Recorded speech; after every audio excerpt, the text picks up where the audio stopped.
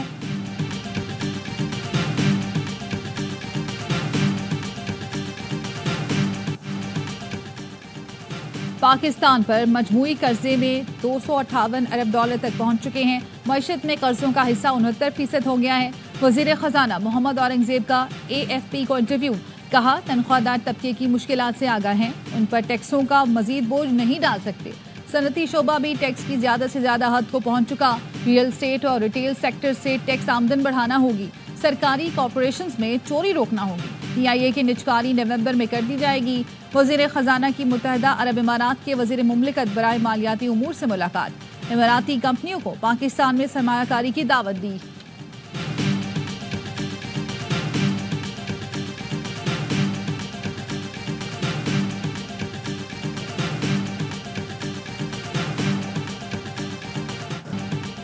Rawalpindi test میں England کی team مشکلات کا شکار. آدھی ٹیم 99 رنز پر پویلین لوٹ گئی. ساجد خان کی 3, نعمان علی کی 2 وکٹیں. بین ڈاکٹ نے نیس سینچری سکور کی. 3 میچ کی سیریز 1-1 سے برابر ہے. میچ دیکھیے اے اسپورٹس پر براہ راست. کراچی کے ضلع کورنگی میں گلی محلے اور شاہراہوں کے بعد اب تھانے بھی غیر محفوظ. کورنگی تھانے آنے والے شہری کی بائک چوری ہو گئی. متاثرہ شہری نے بتایا دوست کے ساتھ تھانہ کورنگی تفتیشی افسر سے ملاقات کے لیے آیا تھا. پولیس کا کہنا ہے تھانے کی CCTV فوٹیج کی مدد سے ملزم کی نشاندہی کی جائے گی. ذرائع کے مطابق کورنگی تھانے کے CCTV کیمرے کئی ماہ سے خراب ہیں.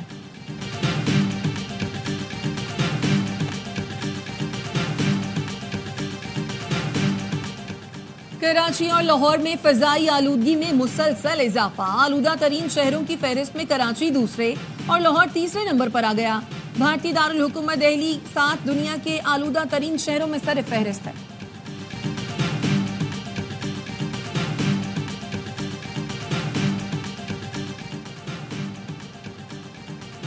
اقوام متحدہ کی حق خود ارادیت کی قراردادوں کے باوجود جموں و کشمیر اور فلسطین جیسے تنازعات اب بھی حل پذیر ہیں.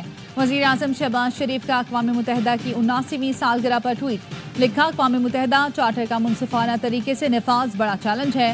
جب تک اقوام متحدہ کی بانی دستاویز کی دفعات کو نظر انداز کیا جائے گا بحران مزید سنگین ہوتے جائیں گے. پاکستان کا مقبوضہ کشمیر میں حق خود ارادیت کے لیے ریفرینڈم کروانے کا مطالبہ.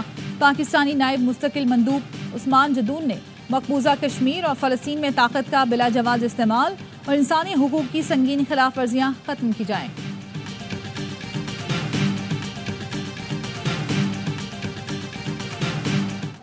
شمالی غزہ میں اسرائیلی فورسز نے ظلم کی انتہا کر دی. 20 روز سے جاری محاصرے میں 770 افراد شہید, ہزاروں زخمی. جبالیہ میں پناہ گزین کیمپ پر حملے میں 31 افراد شہید. غزہ کے حکام کا کہنا ہے اسرائیلی جارحیت کے باعث جبالیہ, بیت الحنون اور بیت اللاہیہ میں امدادی کام مکمل طور پر رک گیا. امریکی وزیر خارجہ اینٹونی بلنکن کی سعودی ولی عہد شہزادہ محمد بن سلمان سے ملاقات. غزہ کی پٹی اور لبنان کی صورتحال پر تبادلہ خیال کیا گیا. جنوبی بیروت میں 17 مقامات پر بمباری, 3 لبنانی فوجیوں سمیت 28 افراد شہید, 6 عمارتیں تباہ ہو گئیں.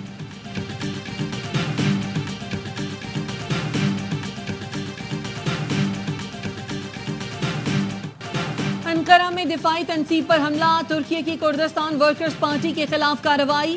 عراق اور شام کے شمالی علاقوں میں کردستان ورکرز پارٹی کے ٹھکانوں کو نشانہ بنایا. گزشتہ روز ترکی کی ایرو اسپیس انڈسٹریز پر دہشت گردوں نے حملہ کیا. 5 افراد جاں بحق اور 20 سے زائد زخمی ہوئے تھے.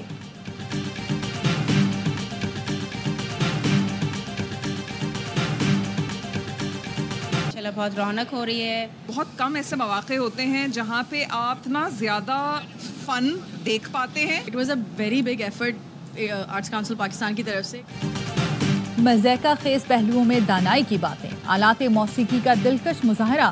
کراچی ورلڈ کلچرل فیسٹیول میں انگریزی ادب کے مقبول ترین مصنف شیکسپیئر کے پھول کرداروں نے میلہ لوٹ لیا. جرمنی اور پاکستان کے فنکاروں کی مشترکہ پرفارمنس سے محبتوں کی خوشبو مہکتی رہی.